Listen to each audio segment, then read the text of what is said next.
9ویں پارے کے آغاز میں اللہ تعالیٰ نے شعیب علیہ السلام کی قوم کا تذکرہ کیا۔ اس قوم کا جرم یہ تھا کہ یہ ماپ تول میں کمی کیا کرتے تھے۔ جب کسی کو کوئی چیز دیتے تو پوری تول کے نہیں دیا کرتے تھے، جب لیتے تو پوری لیتے تھے۔ تو شعیب علیہ السلام نے ان کو منع کیا کہ ایسا مت کرو، یہ جرم ہے، یہ گناہ ہے۔ اگر قیمت پوری لیتے ہو تو چیز بھی مال بھی پورا دیا کرو۔ تو آگے سے یہ قوم کہنے لگی کہ اے شعیب، یا تو ہمارے ساتھ مل جا، جس طرح ہم گناہ کر رہے ہیں تو بھی گناہ کرنا شروع کر دے، ورنہ ہم تجھے یہاں سے نکال دیں گے۔ تو اللہ تعالیٰ نے پھر ان پر زلزلے کا عذاب نازل کیا شعیب علیہ السلام کی قوم پر، اس جرم کو نہ چھوڑنے کی وجہ سے۔ سابقہ قومیں ہوتی تھی، ان پر ایک گناہ کی وجہ سے عذاب آ جاتا تھا۔ جس طرح شعیب علیہ السلام کی قوم ہے، ماپ تول میں کمی کی تو اللہ نے عذاب نازل کر دیا۔ لیکن آج اگر دیکھا جائے ہمارے معاشرے میں تو سابقہ قوموں میں جن میں ایک ایک جرم تھا، وہ سارے جرم آج ہماری قوم کے اندر جمع ہیں۔ تو اسی لیے ہماری قوم کے اوپر بھی ہر طرح کا عذاب آتا ہے۔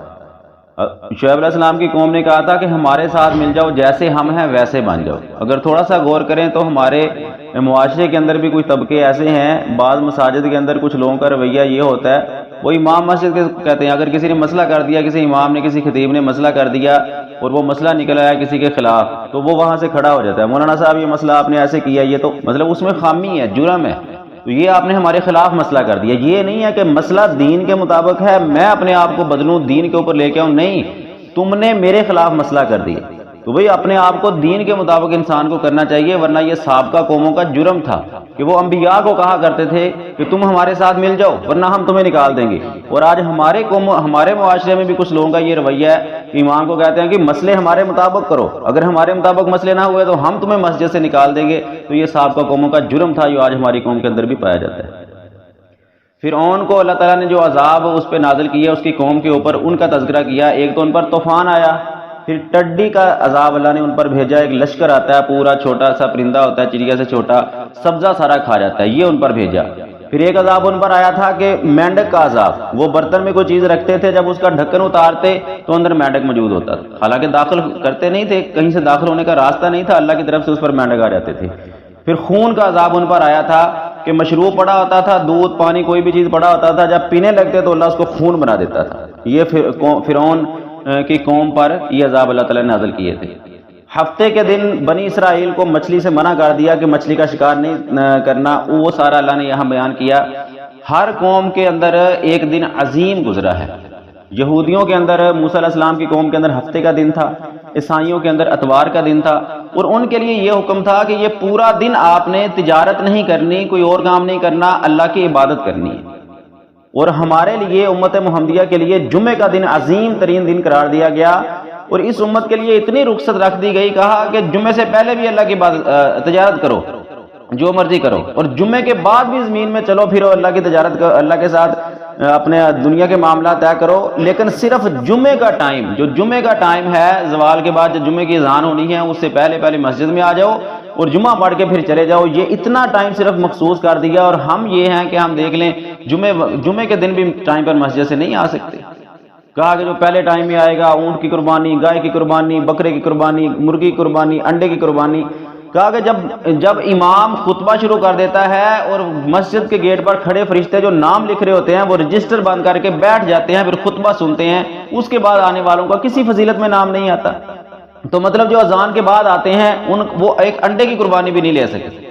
اتنی رخصت اللہ نے دی کہ سابقہ قوموں کے لیے پورا دن خاص کیا، اور ہمارے لیے صرف 1 ڈیڑھ 2 گھنٹے خاص کیے، ہم اس میں بھی اگر اتنی قربانی نہ لے سکے، یہ تو سوائے ہماری بدقسمتی کی اور کچھ نہیں ہے۔ بہرحال بنی اسرائیل کو منع کیا کہ تم نے ہفتے والے دن شکار نہیں کرنا، اور اللہ کا کرنا ایسا تھا کہ ہفتے والے دن سب سے زیادہ مچھلیاں سمندر میں آیا کرتی تھی۔ ان کے 3 گروہ بن گئے، ایک وہ جو ہیلے بہانے سے شکار کرتے تھے، حوض بنا لیے، جال پھینک دیے جمعے والے دن، اور اتوار کو نکال لیتے، کہتے ہم نے ہفتے کو تو نہیں پکڑا، ہیلے بہانے کرنے شروع کر دیے۔ دوسری وہ قوم تھی جو شکار نہیں کرتی تھی اور دوسروں کو کرنے والوں کو منع بھی نہیں کرتے تھے۔ تیسرے وہ گروہ تھا جو خود بھی شکار نہیں کرتے تھے اور دوسروں کو منع بھی کرتے تھے کہ بھئی اللہ نے منع کیا لہٰذا یہ نہ کرو۔ تو اللہ کہتا ہے ہم نے صرف ان کو بچایا جو خود بھی شکار نہیں کرتے تھے اور دوسروں کو منع بھی کرتے تھے۔ دوسرے دونوں گروہوں کو ہم نے عذاب نازل کر دیا، ان کو ذلیل بندر بنا دیا، اور پھر آج والے بندر وہ بندر نہیں ہے، اللہ کہتا پھر ہم نے ان کو ختم کر دیا، ہلاک کر دیا، وہ ساری قوم ہلاک ہو گئی تھی۔ تو انسان اس یہاں پیغام کیا ہے کہ خود بھی نیکی کے عمل پیرا ہونا ہے، اللہ کی بات کو ماننا ہے، اگر کہیں غلطی ہو رہی ہے تو اس غلطی کو منع کرنا ہے، روکنا ہے۔ نبی صلی اللہ علیہ وسلم نے کہا کہ کہیں برائی دیکھو تو اس کو ہاتھ سے روکو، ہاتھ سے نہیں روک سکتے تو کم از کم زبان سے روکو، زبان سے نہیں روک سکتے تو اس کو دل میں برا جانو۔ اگر انسان برائی کو دل سے بھی برا نہ جانے، اس برائی کے ساتھ خود شامل ہو جائے تو کہا یہ ایمان سے خالی ہے۔ دل میں برا جانا کہا یہ کمزور ترین ایمان ہے، اگر کوئی برائی کے اندر شامل ہو جائے تو وہ ایمان سے خالی ہے۔ پھر ہفتے والے دن کا تذکرہ کرنے کے بعد اللہ تعالیٰ نے اپنی رحمت کا تذکرہ کیا۔ انسان کہتا ہے نا گناہ کر رہا ہے، کوئی بھی کر رہا ہے، بندہ یہ نہ کرے یار، وہ کہتا نہیں اللہ رحم کرے گا، اللہ رحم کرے گا۔ اللہ نے بتایا میں کن پر رحم کروں گا، کہا ورحمتی وسعت کل شیء ساکتبھا للذین یتقون، میری رحمت بڑی وسیع ہے، میں کن کو دوں گا رحمت؟ جو اللہ سے ڈرنے والے۔ اگر اللہ کا ڈر انسان کے دل میں ہے تو اللہ کی رحمت اس کو مل سکے گی۔ اگر انسان اللہ سے ڈرتا ہی نہیں ہے، اللہ کا تقوی ہی اس کے اندر نہیں ہے، تنہائی میں گناہ کرنے والا ہے، اللہ کا خوف نہیں ہے، تو پھر اللہ کی رحمت سے وہ مایوس ہو جائے گا۔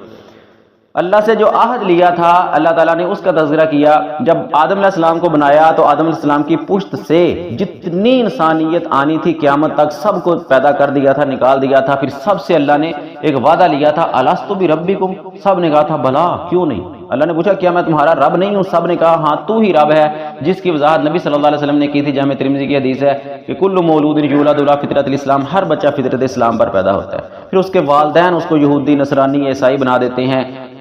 غیر مسلم کے گھر، نبی صلی اللہ علیہ وسلم فرمایا کہ غیر مسلم کے گھر میں پیدا ہونے والا بچہ بھی اسلام پر پیدا ہوتا ہے۔ پھر اس کے والدین اس کی کلچر، تہذیب، اس کی تربیت سب کچھ دیکھ کے بچہ والدین کی وجہ سے یا یہودی بن جاتا ہے یا عیسائی بن جاتا ہے۔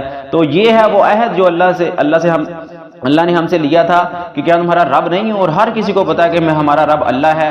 اس کے بعد پھر ماحول کو دیکھتے ہوئے، تہذیب کو، کلچر کو دیکھتے ہوئے انسان اس کے ساتھ ڈھل جاتا ہے۔ پھر اللہ تعالیٰ نے تذکرہ کیا کہ نبی صلی اللہ علیہ وسلم کے بارے میں، اے نبی ان کو بتا دے کہ میں کسی نفع نقصان کا مالک نہیں ہوں، اگر میں نفع نقصان کا مالک ہوتا تو میں ساری خیر اپنے لیے جمع کر لیتا، میرے لیے کوئی نقصان نہ ہوتا۔ جبکہ دیکھ لیں نبی صلی اللہ علیہ وسلم کی زندگی اٹھا کے کتنی ایسی مشکلات، پریشانیاں، احد کے اندر دندان کا شہید ہونا، سر میں خود کی کڑیوں کا چبھ جانا، 70 صحابہ کا احد میں شہید ہو جانا، پھر ایک وقت میں جو وفد آیا تھا کہ ہم مسلمان ہو گئے، ہمارے ساتھ قرہ کرام بھیجو، مدینے کے 70 اساتذہ اللہ کے نبی نے بھیج دیے ان کو دین سکھلانے کے لیے، وہ اوپر سے مسلمان ہوئے تھے، وہ 70 صحابہ کا شہید ہو جانا، یہ سارے نقصانات جو ہوئے تھے، تو مطلب اس کا مطلب یہ تھا کہ نبی صلی اللہ علیہ وسلم کسی نفع نقصان کے مالک نہیں ہے، صرف اس چیز کا پتہ چلتا ہے غیب کا جو اللہ تعالیٰ بتاتے ہیں، اس کے علاوہ کسی چیز کا نہ غیب کا پتہ ہے نہ ہی کسی نفع نقصان کے مالک ہے۔ اللہ تعالیٰ نے کہا کہ جو لوگ قرآن کو سنتے ہیں لیکن سمجھتے نہیں ہیں، اس پر عمل نہیں کرتے، وہ ایسے ہیں جیسے جانور ہیں، بلکہ پھر کہا کہ بل ہم اضل، جانوروں سے بھی زیادہ بدتر ہیں۔ کیوں؟ کیونکہ جانور اللہ کی عبادت کرتے ہیں۔ قرآن میں کئی جگہ پر اللہ نے فرمایا کہ وہ اللہ کی عبادت کرنے والے ہیں، اللہ کی عبادت کرتے ہیں، اور انسان اگر اپنے پیدا کرنے والے کی عبادت نہیں کرتا تو مطلب وہ جانور سے بھی گیا گزرا ہے، جانور اللہ کی عبادت کرتا ہے اور انسان اللہ کی عبادت نہیں کرتا۔ آخر میں کہا اس سورۃ اعراف کے وَإِذَا قُرِئَ الْقُرْآنُ فَاسْتَمِعُوا لَهُ وَأَنصِتُوا لَعَلَّكُمْ تُرْحَمُونَ، جب قرآن پڑھا جائے تو اس کو خاموشی سے غور سے سنو۔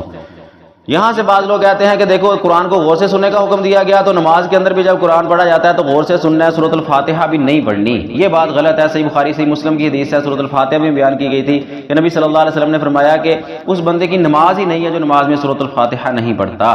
تو نماز کے اندر سورۃ الفاتحہ امام اونچا پڑھ رہا ہو، ایسا پڑھ رہا ہو، بندہ اکیلا نماز پڑھ رہا ہو، نماز جماعت کے ساتھ ہو، نماز جنازہ ہو، جمعہ ہو، عیدین ہو، فرضی ہو، نفلی ہو، کوئی بھی نماز ہو، اس کے اندر امام کے ساتھ ہو سورۃ الفاتحہ پھر بھی پڑھنی ہے۔ اس کے بعد جو امام اونچا پڑھے گا اس کو خاموشی کے ساتھ سننا ہے۔